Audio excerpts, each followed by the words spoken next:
Gentleman yields. Chair recognizes Ms. Jacobs.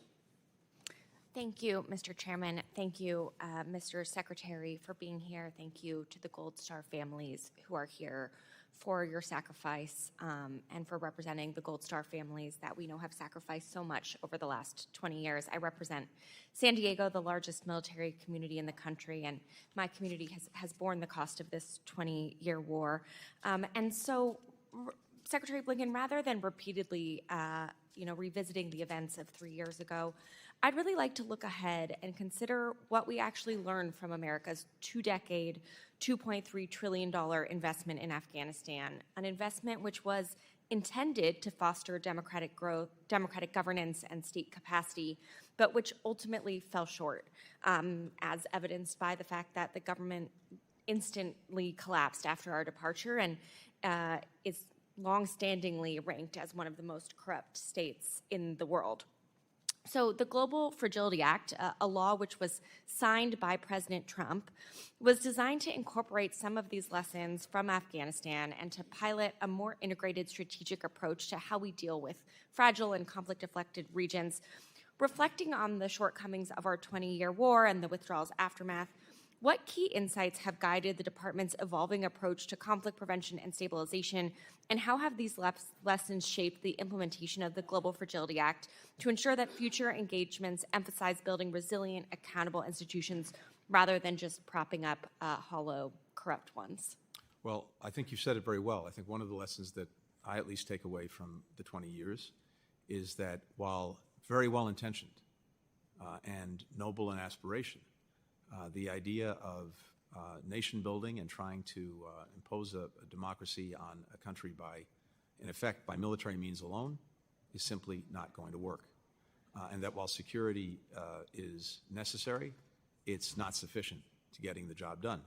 And unless you have a whole of government and really a whole of society approach that looks at the various things that are likely to drive people apart and create conflict within a society, you're unlikely to stop it, and you're unlikely to see the emergence of a stable, never mind, democratic government.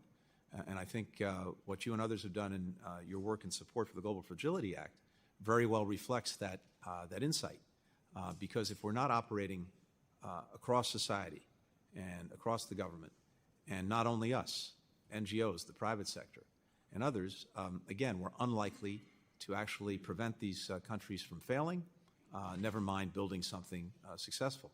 So we've now had some beginnings of experience with the Global Fragility Act, but as you know very well, the other insight is that this doesn't happen overnight. It doesn't happen by flipping a light switch. These are engagements and investments that we have to sustain over a decade.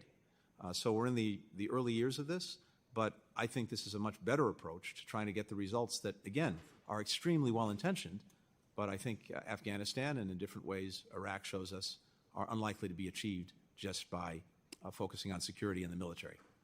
Well, I couldn't agree with you more. And, I know one of the other things that the Afghanistan withdrawal revealed was a sort of systemic vulnerability in the department's ability to manage urgent, high-risk situations. So I was also wondering if you could talk about what sort of organizational measures you've implemented to streamline decision-making authority, improve interagency coordination, ensure rapid, accurate communication during future emergencies, and how have these reforms address some of the issues identified in the after-action review? Yeah, thank you very much. This is something we've taken very seriously, and as you know, I think as the chairman knows very well, members of the committee know, we undertook an after-action review. I brought back very senior retired member of the department, Ambassador Dan Smith. He conducted interviews of 150 current and former State Department officials, myself included, on this period, basically from January of 2020 through the evacuation, to look at the State Department, what we did right, what we did wrong. And as I mentioned earlier, a number of important recommendations came out of that to strengthen us going forward. We had 34 recommendations in 11 categories. We've taken 40 actions since then. And just very quickly, one was the need to strengthen our overall crisis preparedness and our response capabilities. We didn't have before this a common operating picture of what was going on in a given emergency situation. We stood up something called the Orion platform. We bring together everything in one place. The cable traffic, news sources, intelligence, risk indicators, accountability for our engagement with U.S. citizens, all in one place.